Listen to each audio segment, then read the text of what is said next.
Senate, Richard Ottinger. Hey, Richard, good to have you with us. Good morning, John. Now, the 6th District, so that our audience knows what it is all of the Eastern Shore. It's represented right now by Democrat incumbent Lynwood Lewis, who got elected there in a special election 2 Januaries ago, defeating Wayne Coleman by a grand total of 11 votes. out of 20,000. Yes, so probably one of the closest in history. I say I got 2 races wrong. I did get that one wrong. We don't really count that, though, because I projected that Coleman would pull the upset off, and I was so close, and so was Wayne. So, look, this is a swing district. There's no question. It also represents there's a precinct in Virginia Beach, right? Yep, Chesapeake Beach, Pleasure House Road. Right, Pleasure House Road. And then there is a big section of the district is in Norfolk. What area is that? That's the entire east side, East Beach to Willoughby, the entire west side, which is a Navy base, to downtown. And then we've got Matthews County stuck out there by itself. Matthews County, that's pretty Republican. Also, Tangier Island, right? You're going to win that. Bob McDonald carried it something like 199 to 1 or something in 2009. Let's get to your race, Richard. It's been, when we first looked at the 6th District, and we thought, well, Coleman will probably run, and I was saying the Republicans are going to win that. So, because, it was so close, and Lynwood Lewis doesn't have the reputation as being the hardest worker in the world as far as campaigning is concerned. I don't know beyond that. So we looked at that and said to ourselves, Republicans are going to win that seat. But now it's kind of fallen off the radar screen. Nobody's really talking about it. There's not a lot of money going in either way.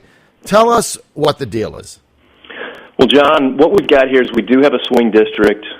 We've got heavy Republican areas in Accomack County and Matthews.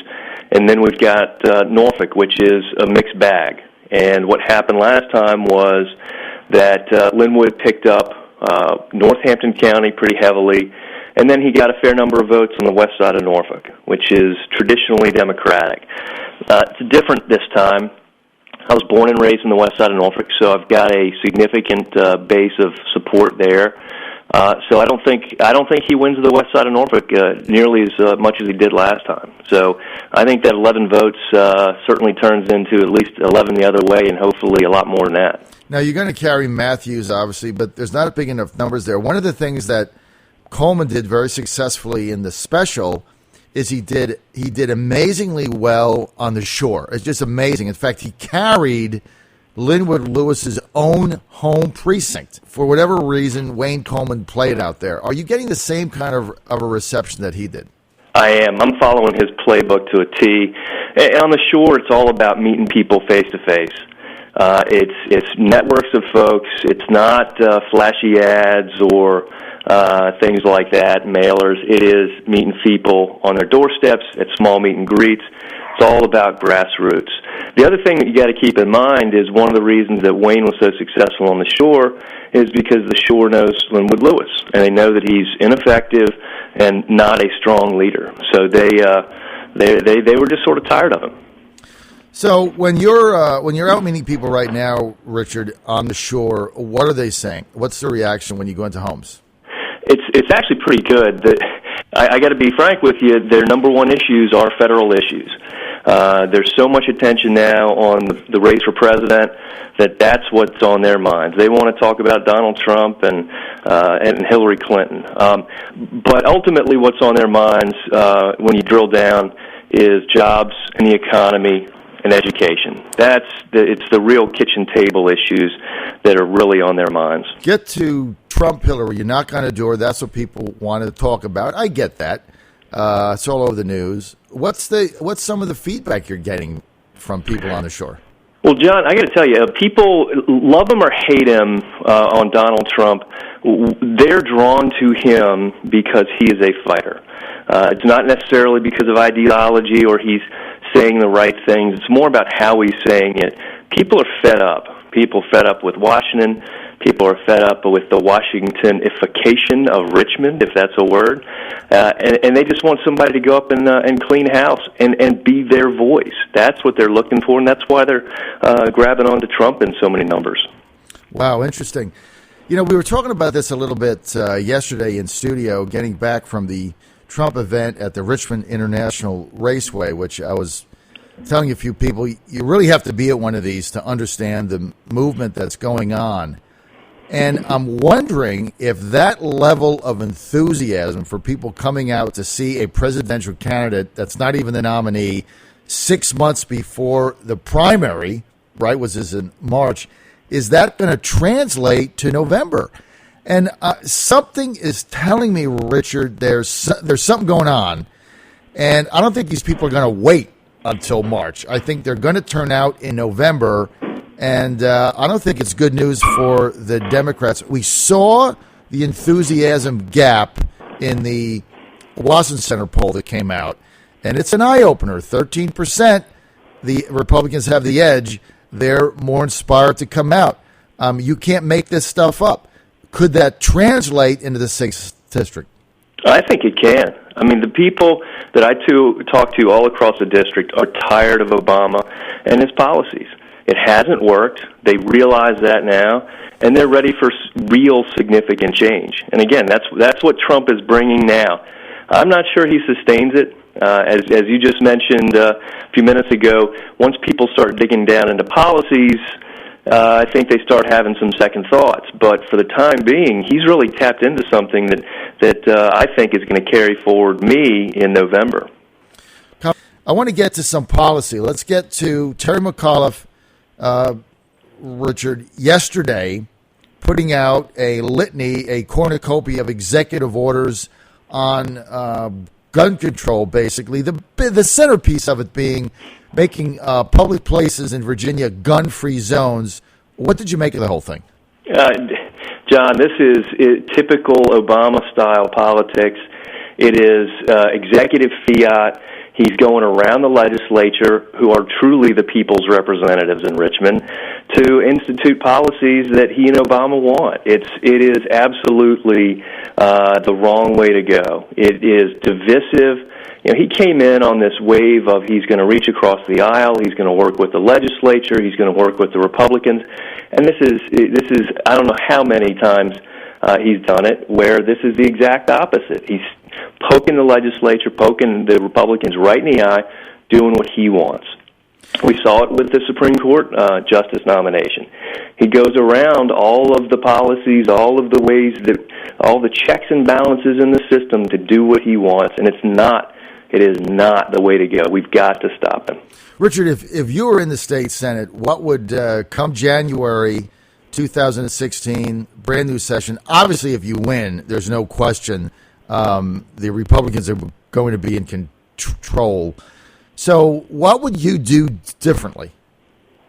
Well, John, I mean, I will reach across the aisle. I've got great relationships on the other side of the aisle, both with senators, delegates, and also I've got great relationships with city council and town council and board of supervisors members all across the district.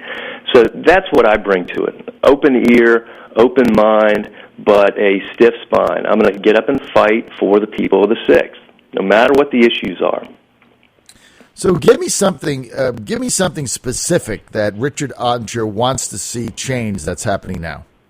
Well, right now, the economic development efforts in the Hampton Roads area and the 6th District and the Commonwealth are all silos. We've got this real problem of anti-regionalism. You've got one city fighting against the other for economic development projects, and that's not the way it should work.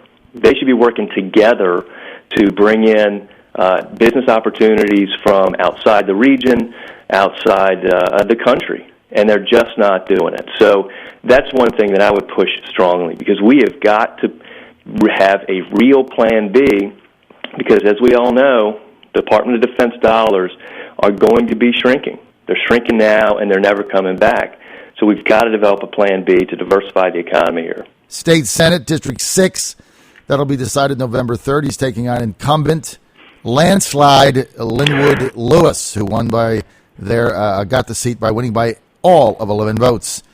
Richard, hospitals, rural Virginia, they're losing money, cutting services. We've now got areas in Virginia where people have to drive up to 100, 150 miles just to get a particular medical service, which is further hurting the ability to get jobs in the state. Same thing is happening on the Eastern Shore. We get the Medicaid expansion debate. What can Republicans, if they're in charge of the Senate again, what can they do in order to find a way to help these hospitals? Well, John, just a couple of background pieces. Policy, Obamacare, one of the premises of Obamacare was that even though the reimbursement dollars would be going down, it would be made up in volume. So the hospitals would be seeing more people, so they could accept less in reimbursement from the government. Unfortunately, that doesn't work in rural areas. You just don't have the population concentration to make that model work. So Medicaid expansion would only exacerbate that. But getting to your question, the issue really is about providing specific services to rural areas, and we've got a safety net of rural health providers already. And the Republican legislature last year helped move forward with additional funding in the range of $133 million, which helped provide almost 750,000 prescriptions, 250,000 primary care visits, almost 56,000 specialty care visits. That's what we need to do. We need to be able to provide specific services, and the best way to do that is mobile. Mobile dental, mobile primary care, mobile preventative care. Those are the things that we can focus on. We're moving in the right direction. We've put funds towards it, and last year we need to keep moving in that direction because the hospitals are where they are. On the Eastern Shore, unfortunately for Northampton County, the Riverside Hospital is in the process of moving north to Accomack, so people are going to be farther away from that emergency and primary care. So it's all about finding out what the specific needs for the rural areas are and providing them in a mobile and rural health capacity. Well, that's the whole issue, and as you mentioned, as hospitals, move further out, they've got to make money, right? They can't. No business can sustain itself by losing money, and with these, Medicaid and Medicare expansions being hammered, they're just cutting services, and it's a real big issue in Virginia. We just can't stick our head in the sand, hope the thing is going to go away. I've got a minute and a half. Tell me why people should vote for Ottinger instead of Lynwood. Because I've got a real vision for Hampton Roads in the 6th District. I've got deep experience in the port. And the port, in my vision, is the leverage that we can use to propel ourselves into the next generation. As I said before, DOT spending is on the way down. We've got to diversify, and we've got to do it with our biggest asset, which is the port. What we need to do is support the port. We've got to further the infrastructure development, complete the road construction, third crossing. Those are the things that we've got to focus on. That's where we can bring in high-paying dollars, high-paying jobs, bring in new investment, new companies, both from outside the area and outside the company. That's what we've got to do. We also have to focus on education in order to encourage new businesses to locate here. Nobody's going to put a business here if the schools aren't good. Richard, we're out of time. We're going to have you back. What's your website? It's www.ottingerforsenate.com. Ottingerforsenate.com.